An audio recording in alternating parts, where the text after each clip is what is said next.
नमस्कार विद्यार्थियों। क्रिया और विशेषण के टॉपिक में हमने क्रिया को पूर्ण कर लिया है। विशेषण के 4 भेदों को हमने विश्लेषणात्मक रूप में पढ़ा है। एक भेद को हमने पूर्ण रूप से उदाहरण सहित गुणवाचक को पढ़ा भी है, विशेषण को पढ़ा है, विशेषण को पढ़ा है। अब उसके साथ साथ जो दूसरा जो भेद है परिमाणवाचक विशेषण का, वो हम पढ़ेंगे। अब 3 जो भेद बचे हुए हैं, परिमाण, संख्या और सारणांक, उनको हम विस्तार से पढ़ेंगे। परिमाणवाचक विशेषण। तो अपनी नोटबुक निकालें और इनको समझकर उतारते रहें। समझ में नहीं आता है तो दोबारा पढ़ें, किसी प्रकार की त्रुटि ना करें। तो परिमाण, उसको हमने पढ़ लिया, आपने ध्यान दिया होगा, हमने गुणवाचक को पढ़ लिया था, जिसमें दशा है, अवस्था है, रंग है, रूप है, आकार है, स्वाद है, स्वभाव है। तो गुण दोष है, उनको हमने पढ़ लिया है। तो उसी के आधार पर हम अगला भेद वो पढ़ेंगे परिमाणवाचक का। जो विशेषण शब्द है, परिभाषा लिखेंगे इसकी। जो विशेषण शब्द, विकारी शब्द बेटा है, संज्ञा या सर्वनाम की, तीनों ही, संज्ञा, सर्वनाम और विशेषण। जो विशेषण शब्द संज्ञा या सर्वनाम की नाप तोल,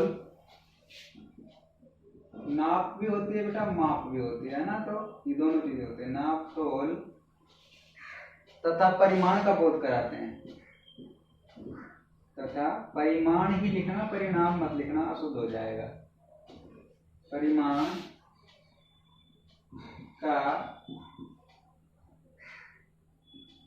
बोध कराते हैं, परिमाणवाचक विशेषण कहलाते हैं। ये आप लिख लेना। कौन से?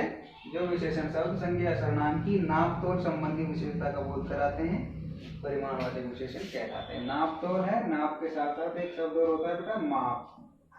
नापना और मापना, है ना, तो इनसे आप भ्रमित ना हो, कोई चीज है, दोनों ही काम में आते हैं, नापना भी और मापना भी। तो इसको देखिए, जैसे 200 ग्राम चीनी लाओ, उदाहरण लिखेंगे बेटा हम, 200 ग्राम चीनी लाओ। क्या कहा है भाई वाक्य में? किसी ने कहा है किसी से कि चीनी लेकर आओ, और चीनी क्या हो गई? संज्ञा शब्द हो गई। क्या हो गई बेटा? संज्ञा शब्द। अब कितनी चीनी मांगी है? 200 ग्राम। तो ये इसकी मात्रा हो गई। क्या हो गई? इसकी मात्रा, परिमाण। अब किसकी मात्रा बताई? चीनी की, संज्ञा की। तो संज्ञा की विशेषता किसने बता दी? परिमाण ने। तो क्या हो गया? विशेषण। अब बात आती है 200 ग्राम की। कितनी बेटा? 200 ग्राम। अब आप देख सकते हैं, चीनी जो शब्द है उसको नापा मापा जाता है या फिर उसको तोला जाता है। तो आप सब समझदार है, 10वीं क्लास में पढ़ रहे हैं बेटा। चीनी जो शब्द है या चीनी जो पदार्थ है, चीनी जो वस्तु है, उसको जो तोला जाता है, उसको गिना नहीं जाता। और जो चीज मापी जाती है, जो चीज तोली जाती है, जो चीज नापी जाती है, वो बेटा परिमाण के अंतर्गत आएंगी, परिमाणवाचक विशेषण के अंतर्गत आएंगी। तो यहाँ वही बात कही गई है कि कितनी चीनी की कही गई बेटा? 200 ग्राम चीनी। कितनी कही? 200 ग्राम चीनी लाओ। तो यह मात्रा बताई गई है चीनी की, नाप बताई गई है चीनी की। कितनी? 200 ग्राम चीनी। जिन चीजों को हम गिन नहीं सकते, गणना नहीं कर सकते, जिनको मापा तोला जाता है, परिमाण किया जाता है जिनका, तो किसके अंतर्गत आते हैं? परिमाणवाचक विशेषण के अंतर्गत आते हैं। आज 3 सेंटीमीटर वर्षा हुई। दूसरा उदाहरण और लिखे इसके बेटा। आज 3 सेंटीमीटर वर्षा हुई। वही बात हुई भाई, ये जो वर्षा है, क्या करेंगे? उसको तोलेंगे थोड़ी, उनको तो इसी प्रकार से मापा जाएगा। तो ये परिमाणवाचक विशेषण हो गया। जो विशेषण संज्ञा शब्द संज्ञा या सर्वनाम की नापतोल तथा परिमाण का बोध कराते हैं, वो परिमाणवाचक विशेषण कहलाते हैं। तो उदाहरण के माध्यम से हमने इसको समझा। परिमाणवाचक विशेषण के 2 भेद होते हैं बेटा, बताएं इनको भी आप। परिमाणवाचक विशेषण के कितने भेद होते हैं बेटा? 2 भेद। कौन कौन से? पहला तो हो जाएगा बेटा निश्चित परिमाणवाचक। कौन सा हो जाएगा? निश्चित परिमाणवाचक। और दूसरा अपोजिट इसका कौन सा? अनिश्चित। दो हो गए, निश्चित और अनिश्चित। परिमाणवाचक में दो भेद होते हैं, एक होता है निश्चित और दूसरा अनिश्चित। अब सीधी सी बात है, आप सब समझदार हैं, जानते हैं इस चीजों को कि निश्चित मात्रा का जब बोध कराएंगे तो निश्चित परिमाण होगा, और निश्चित मात्रा का बोध नहीं कराएंगे तो वो अनिश्चित होगा। चाहे वो संख्या में हो चाहे वो परिमाण में हो। संख्या में होगा तो निश्चित संख्या का बोध कराएगा तो भी वो निश्चित होगा, निश्चित का बोध नहीं कराएगा तो वो अनिश्चित होगा। तो कहने का मतलब यही है, जो विशेषण संज्ञा सर्वनाम के निश्चित परिमाण का बोध कराते हैं। अगली बात बस इतना ही हमको लिखना है इसमें। लिखें परिमाण निश्चित में लिखेंगे बेटा जो विशेषण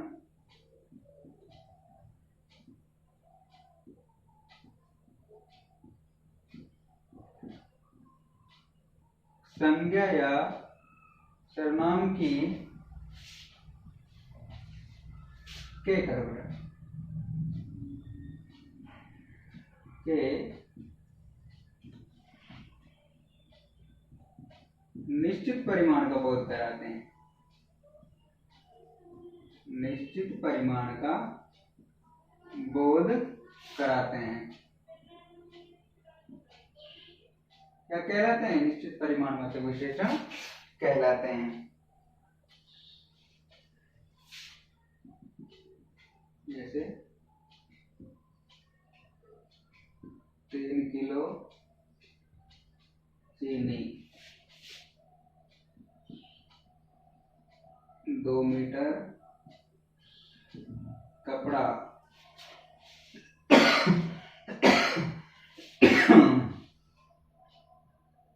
3 लीटर दूध।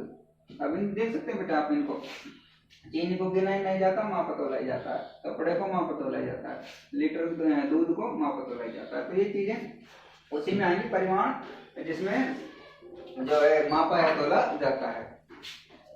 अब मात्रा भी निश्चित आप देख सकते हैं, 3 है, 2 है, 3 है, तो 3 तो 3 ही है, 2 तो 2 ही है, 3 तो 3 ही है। तो फिर कहने का मतलब ये है, जहां निश्चित जो परिमाण का जो बोध कराएंगे तो निश्चित होगा, और निश्चित का बोध नहीं कराएंगे तो वो अनिश्चित होगा। ये जरूर देख लेना कि उनको गिन सकते हैं हम या फिर उनको माप तोल सकते हैं। तो गिनेंगे तो संख्या में आएगा, माप तोल करेंगे तो परिमाण में आएगा। परिमाण विशेषण दो भेद पढ़ रहे हैं, निश्चित और अनिश्चित। निश्चित पढ़ लिया है, दूसरा पढ़ेंगे अनिश्चित।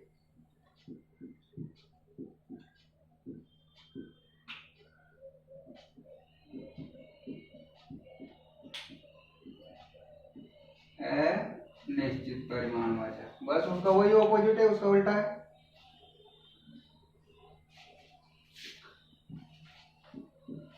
जो विशेषण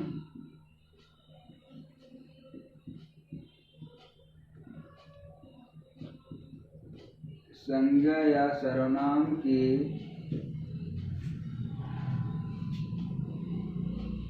जो विशेषण संज्ञा या सर्वनाम की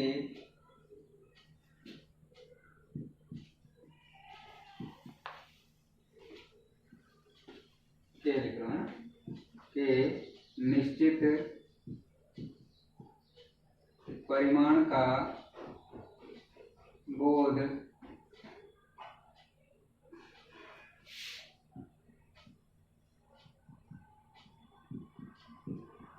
नहीं कराते हैं। निश्चित परिमाण का बोध नहीं कराते हैं। जो विशेषण संज्ञा सर्वनाम के निश्चित परिमाण का बोध नहीं कराते। जो बोध कराते हैं निश्चित का तो क्या होगा? निश्चित होगा, लेकिन निश्चित का बोध नहीं करा रहे तो क्या होगा? अनिश्चित। अब अनिश्चित कैसे होते हैं देखो,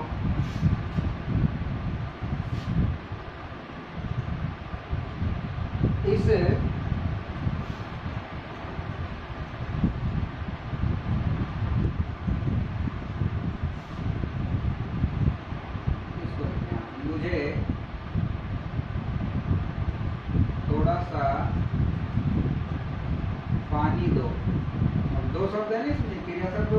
पानी का संज्ञा शब्द हो गया, मुझे कहने वाला हो गया, सर्वनाम है, बचा क्या, थोड़ा सा, क्या बचा, थोड़ा सा। अब पहली बात ये कि पानी जो है, पानी को गिना नहीं जाता, पानी को मापा तोला जाता है, तो ये निश्चित है कि परिमाण के अंतर्गत क्या आएगा। लेकिन परिमाण में कौन सा आएगा, निश्चित आएगा या निश्चित आएगा। परिमाण में क्या आएगा, अनिश्चित आएगा, क्योंकि मात्रा निश्चित नहीं है, कितना मांगा है उसमें, थोड़ा मांगा है। अब थोड़े में 1 गिलास भी आ सकता है, 2 गिलास भी आ सकता है, आधा गिलास भी आ सकता है, यानी निश्चित मात्रा है नहीं, निश्चित मात्रा है ही नहीं। 200 ml हो सकता है, 250 ml भी हो सकता है, 300 ml भी हो सकता है। तो जो निश्चित नहीं है वो अनिश्चित है। बालक को इतने पैसे मत दो, बालक को इतने पैसे मत दो, क्या मत दो, पैसे कितने, इतने। अब इतने का मतलब 10 भी हो सकता है, 20 भी हो सकता है, 40 भी हो सकता है, 50 भी हो सकता है, यानी मात्रा निश्चित नहीं है। जब मात्रा निश्चित नहीं है तो क्या है, अनिश्चित है। तो यही हम लिख रहे हैं, जो विशेषण संज्ञा सर्वनाम के निश्चित परिमाण का बोध नहीं कराते हैं। निश्चित परिमाण का बोध कराते हैं तो निश्चित परिमाण मतलब हो जाएगा, चाहे वो नाप के हो, चाहे वो तोल के हो, चाहे वो परिमाण के द्वारा हो। लेकिन निश्चित का बोध नहीं कराएंगे तो वो निश्चित नहीं होकर क्या हो जाएगा, अनिश्चित। ये विशेष ध्यान रखना है। संख्या में और परिमाण में जिनकी गणना हो जाती है वो किसके अंतर्गत आ जाते हैं, संख्या के अंतर्गत आ जाते हैं। जिनकी गणना नहीं होती है किसके अंतर्गत आते हैं, परिमाण के अंतर्गत आते हैं। अब हमारा अगला है भाई 4 भेद हम पढ़ रहे हैं मुख्य रूप से। तीसरा तो हमने पढ़ लिए हैं, तीसरा है हमारा कौन सा है, संख्यावाचक। कौन सा विशेषण, संख्यावाचक विशेषण।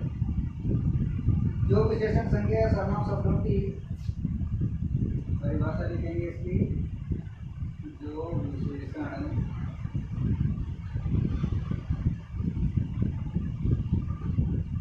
संज्ञा या सर्वनाम की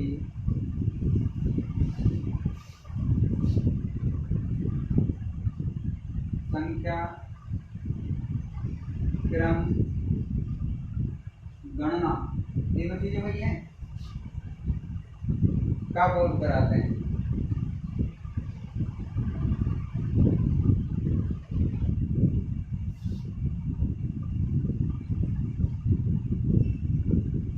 संख्यावाचक विशेषण कहलाते हैं। कौन कौन से, संख्या, जो विशेषण संख्या सर्वनाम की या तो संख्या का बोध कराए, या फिर क्रमांक का बोध कराए, क्रम का, या फिर गणना यानी गिनती का बोध कराए। तो ये तीन चीजें संख्या के अंतर्गत आएंगी। इसलिए क्या कहा है, जो विशेषण संख्या सर्वनाम की संख्या, क्रम, गणना का बोध कराते हैं, संख्यावाचक विशेषण कहलाते हैं। इस कक्षा में 30 छात्र हैं। जैसे उदाहरण के द्वारा हम समझेंगे, इस कक्षा में 30 छात्र हैं। इसकी विशेषता बताइए बेटा, छात्र की कितने हैं, 30। अब बात आती है छात्र की, छात्रों की संख्या गिनी जाती है। छात्रों को मापा तोला नहीं जाता, छात्रों को किलो में माप लिया जाए, तोल लिया जाए। छात्रों को क्या किया जाता है, उनकी संख्या गिनी जाती है, उनकी गणना की जाती है। कितनी है, 30। कितनी है, 30 संख्या हो गई। क्या आ गई, संख्या निकल के आ गई, संख्या निकल के आ गई, क्या हो गया, संख्यावाचक विशेषण हो गया। अब इसके भी उसी प्रकार से भेद हैं, संख्यावाचक के भी उसी प्रकार से भेद हैं बेटा, जैसे परिमाण के पढ़े थे, वही के वही भेद है। इसके भी दो, इसमें भी निश्चित संख्या का बोध होगा और अनिश्चित संख्या का बोध होगा। उसी प्रकार से तो हम पढ़ेंगे निश्चित संख्यावाचक विशेषण। संख्यावाचक विशेषण के भी कितने भेद हैं, 2 भेद। कितने भेद हैं, 2 भेद।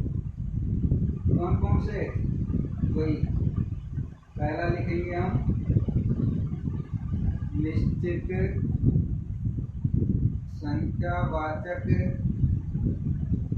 विशेषण, ये पढ़ेंगे पहले, उसके बाद फिर अनिश्चित को पढ़ना। निश्चित वही का वही है, जैसे परिमाण में बोल करा तो नाप तो निश्चित होती, इसमें संख्या की निश्चित होती।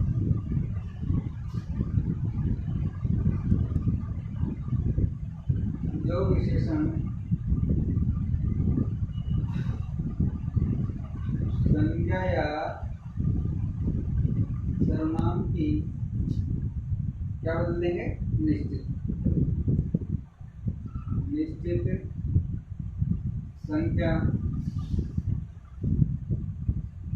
क्रम या गणना का बोध कराते हैं। बस इतना ही लिखना है। निश्चित संख्यावाचक विशेषण कहलाते हैं। जैसे उदाहरण लिखो, 5 छात्र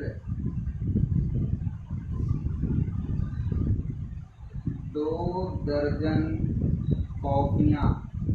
अब कॉपियों को भी देखो बेटा, वहाँ पर तोड़ा नहीं जाता, दर्जन में उनको क्या किया, काउंट किया, गिना। क्रम का उदाहरण भी लिख दिया, चौथा लड़का क्रमांक हो गया ना उनका। और एक सैकड़ा गणना हो गई आदि। तो बहुत सारे उदाहरण होते हैं, ये आप समझदार हैं, सब समझ जाएंगे इन चीज़ों को कि जब निश्चित दर्शाई गई है, गिनती की गई है, गणना की गई है, तो निश्चित रूप से क्या होगा, निश्चित संख्यावाचक विशेषण होगा। अब दूसरा इसी के नीचे लिख लेते हैं, उतारते रहे भाई, अनिश्चित संख्यावाचक विशेषण।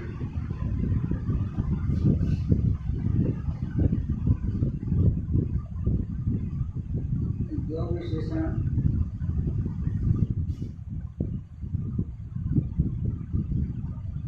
संज्ञा या सर्वनाम की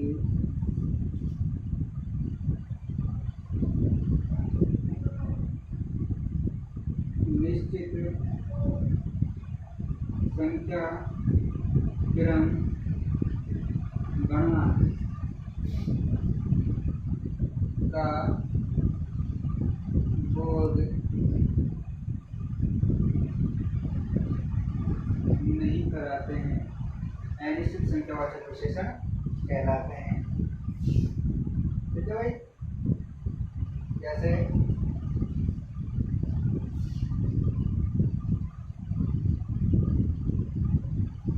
इस गांव में बहुत आदमी हैं। तो बेटा आदमियों की गणना ही की जाती है, लेकिन मात्रा कितनी दर्शाई गई है, बहुत। अब बहुत में निश्चितता नहीं है कि इस गाँव में 100 है, 50 है, 55 है, 150 कितने हैं। तो मात्रा जो गणना तो दर्शाई गई है, लेकिन कैसे दर्शाई गई है, अनिश्चित दर्शाई गई है। इसके संख्यावाचक है, लेकिन संख्यावाचक कौन सा है, अनिश्चित संख्यावाचक विशेषण है। उसी प्रकार से दूसरा उदाहरण इसमें दिया हुआ है, जैसे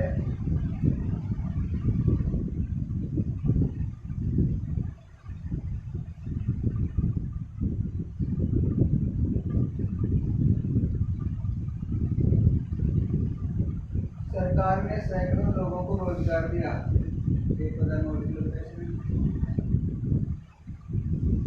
सरकार ने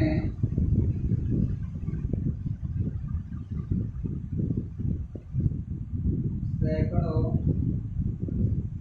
लोगों को रोजगार दिया। तो देखो तो भी बात आ गई, कितने लोगों को दिया, सैकड़ों लोगों को। देखो सरकार ने सैकड़ों लोगों को रोजगार, निश्चितता नहीं है कि सैकड़ों में कितने हैं, 100 से ज़्यादा भी हो सकते हैं। ठीक, सरकार ने सैकड़ों लोगों को रोजगार दिया, तो निश्चितता नहीं है।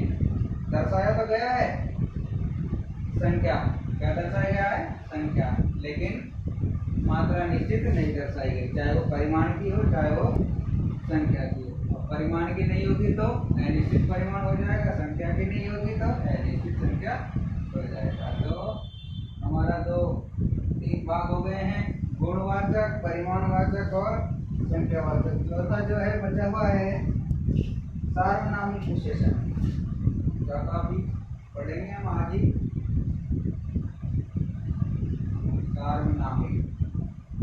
सार्वनामिक को भैया संकेतवाचक भी कहते हैं। क्या कहते हैं, संकेतवाचक भी कहते हैं। सार्वनामिक परिभाषा में लिखेंगे, जो सर्वनाम शब्द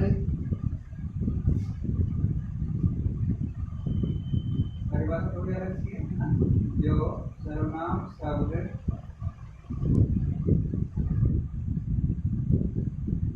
विशेषण की भांति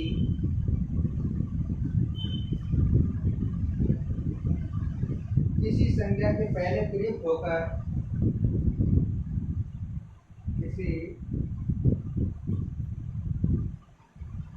संज्ञा के पहले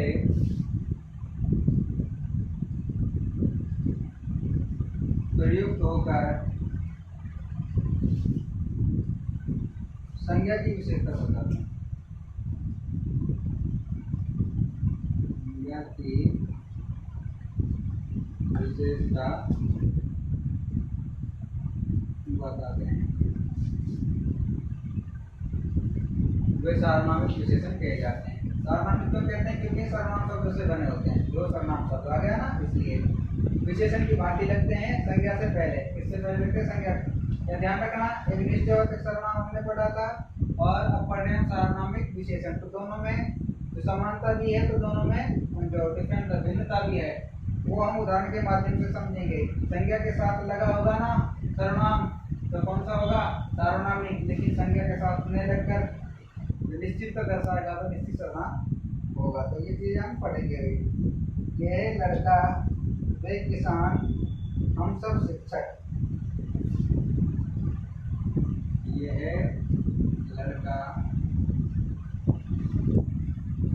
वे किसान। दो उदाहरण के माध्यम से समझेंगे। देखो, यह लड़का, ये क्या है बेटा? सर्वनाम शब्द आप जानते हैं।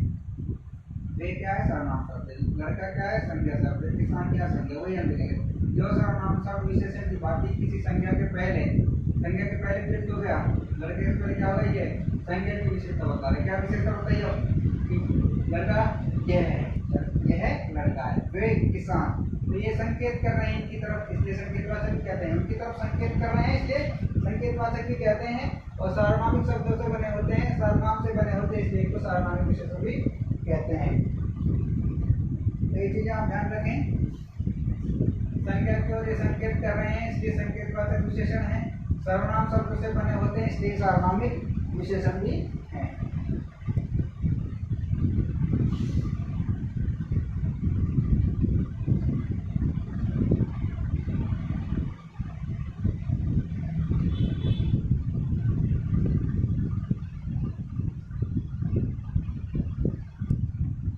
दोनों में जो अंतर मैं बता रहा था वो देख लें आप। दोनों में अंतर निश्चयवाचक सर्वनाम में और सार्वनामिक, निश्चयवाचक सर्वनाम में और सार्वनामिक विशेषण में।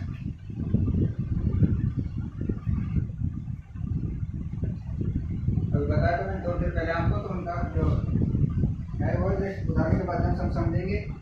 वह कहाँ गया है? वह कहाँ गया है? वह लड़का कहाँ गया है? वह लड़का कहाँ गया है? तो अब आप देख सकते हैं,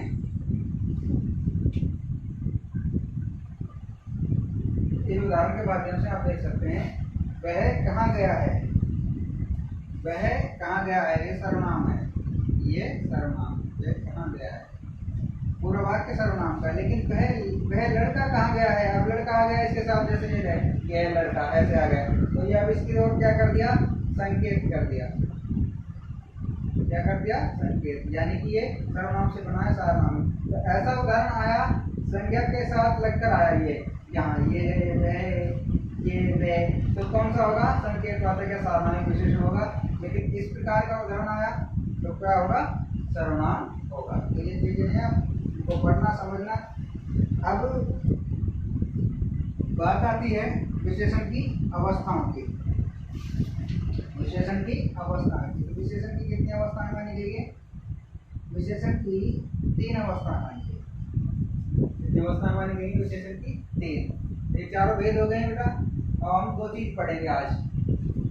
एक तो पढ़ेंगे कि तीनों जो अवस्थाएं, मूल अवस्था, उत्तर और उत्तमा, और एक होता है प्री विशेषण का। तो हम पढ़ेंगे विशेषण की अवस्था पढ़ेंगे पहले, थोड़ी देर की जो टॉपिक है थोड़ा सा विशेषण की अवस्थाएं।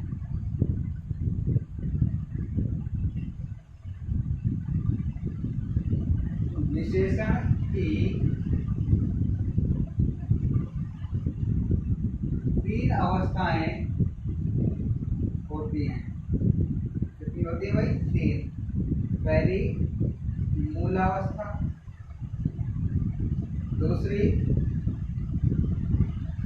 उत्तरावस्था, और तीसरी उत्तमावस्था। अभी में देखिए मूल अवस्था में से क्या होता है, ये अपने मूल रूप में प्रयुक्त होता है, ये अपने मूल रूप में प्रयुक्त होता है। और इसमें क्या होता है, सुंदर जो उत्तर अवस्था है इसमें 2 के बीच में तुलना करके एक को श्रेष्ठ बताया जाता है। और उत्तम अवस्था में क्या होता है, उत्तम अवस्था में सबसे तुलना करके एक को सबसे श्रेष्ठ बताया जाता है। जैसे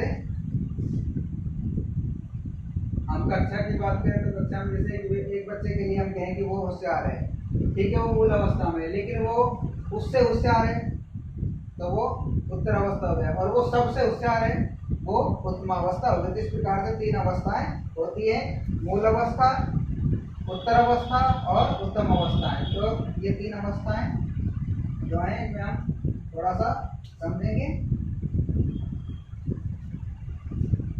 मूल अवस्था, लेकिन मूल अवस्था में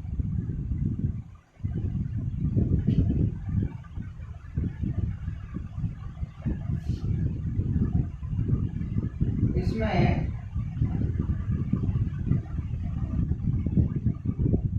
सामान्य विशेषता दर्शाई जाती है, यानी किसी से कोई तुलना नहीं की जाती,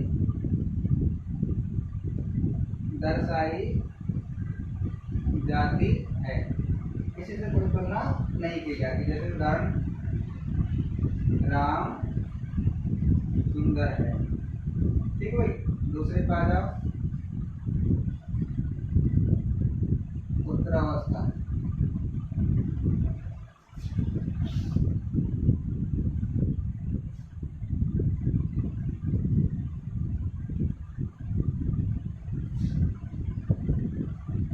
इसमें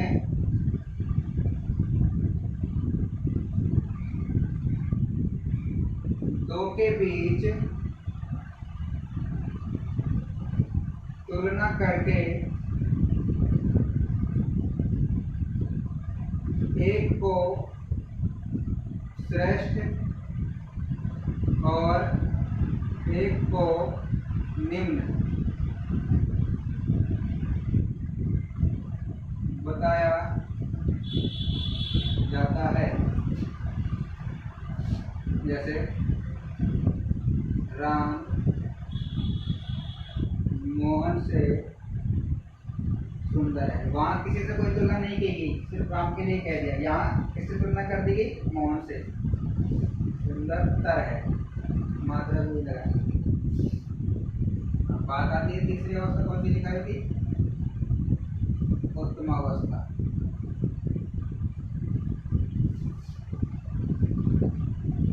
इसमें सबसे तुलना करके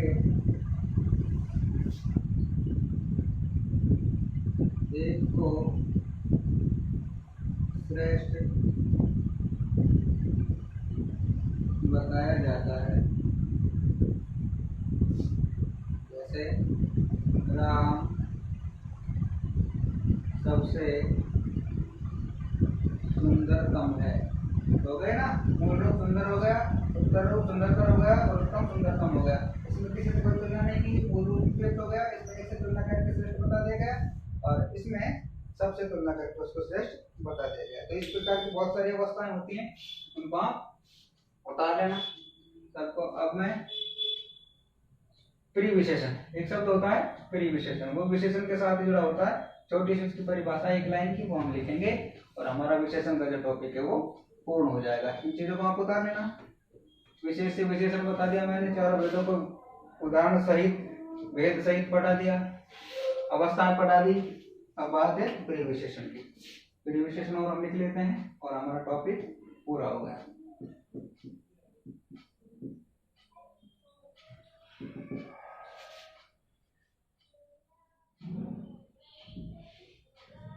संज्ञा सर्वनाम की विशेषता जो बतलाते हैं वो तो होते हैं विशेषण, लेकिन विशेषण की विशेषता जो बतलाते हैं वो होते हैं प्रिय विशेषण। जो शब्द विशेषण की विशेषता बतलाते हैं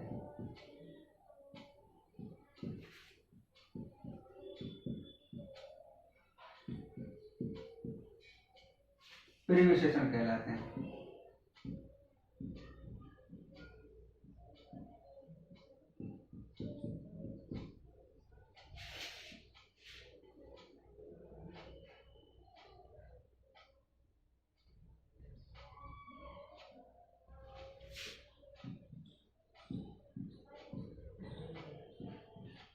कितना सुंदर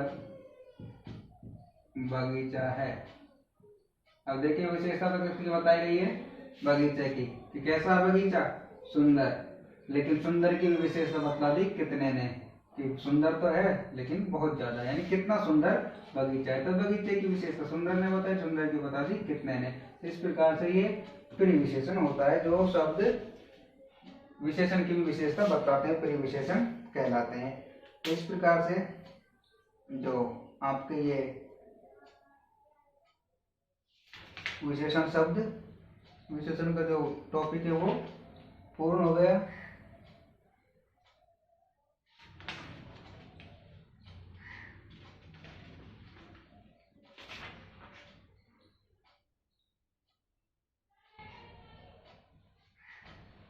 कल हम अगला जो टॉपिक कारक कालवाचक का जो शुरू होगा उनको हम पढ़ेंगे। आज के लिए इतना ही काफी। इनको आप नोट्स बनाकर कॉपी में उतारें बिना किसी त्रुटि के, और इनको रेगुलर पढ़ते रहें, जिससे आपको याद होते रहेंगे। नमस्कार।